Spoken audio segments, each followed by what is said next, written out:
हम सभी को कभी कभी यह कहते हुए सुनने का अवसर मिलता है, मैं अनुशासन लाना चाहता हूँ, लेकिन मेरी आदतें नहीं बदलती। यह वाक्य सच में हमें सोचने पर मजबूर करता है। असल में आदतें तब तक नहीं बदलती जब तक हमारी पहचान नहीं बदलती।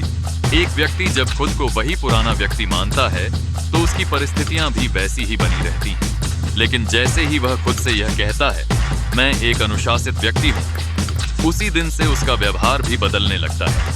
अनुशासन सिर्फ एक क्रिया नहीं, बल्कि यह हमारी पहचान का हिस्सा है।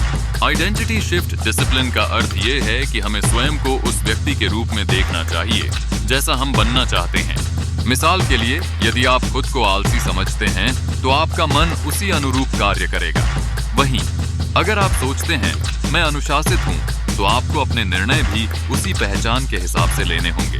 यही कारण है कि सफल लोग पहले अपनी सोच को बदलते हैं और उसके बाद उनका जीवन बदल जाता है। सेना में एक प्रथा है जहां हमें सिखाया जाता है कि परीक्षा से हटकर हम केवल एक व्यक्ति नहीं, बल्कि एक सैनिक हैं। जब यह पहचान हमारे मन में गहराई से बैठ जाती है तो सुबह जल्दी उठना, कठिन ट्रेनिंग करना और कठिन परिस्थितियों में काबू पाना सामान्य हो जाता है।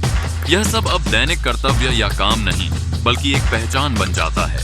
पहचान बदलने के कुछ तरीके हैं। सबसे पहले खुद से नए रूप में परिचय कराएं। हर दिन अपने आप से कहें, मैं अनुशासित व्यक्ति हूँ। इससे आपका आत्मसंवाद धीरे धीरे आपकी पहचान बदल देगा। दूसरा, छोटे छोटे लक्ष्य निर्धारित करें। कोई भी बड़ी पहचान छोटे छोटे कामों से बनती है, जैसे सुबह जल्दी उठना या नियमित व्यायाम करना। तीसरा, भाषा में परिवर्तन करें। गलत सोच को मैं कोशिश करूंगा से बदलकर मैं यह जरूर करूंगा में बदलें। चौथा, अपने आसपास के वातावरण को सकारात्मक बनाएं। सकारात्मक लोगों के साथ रहने से आपकी पहचान बेहतर होती है। पांचवा, नो एक्सक्यूज रूल अपनाएं। अनुशासन का अर्थ है बिना किसी बहाने काम करना। यह अनुशासन की यात्रा केवल 60 दिन की चुनौती नहीं है, बल्कि यह जीवन भर का एक मिशन है। यदि आप अपनी पहचान बदल पाते हैं तो आपकी आदतें अपने आप बदल जाएंगी, सोच उन्नत होगी और जीवन में बड़ा परिवर्तन आएगा।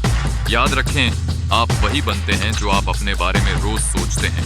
ये जब आप खुद को अनुशासित मानते हैं तो दुनिया की कोई भी ताकत आपको कमजोर नहीं कर सकती।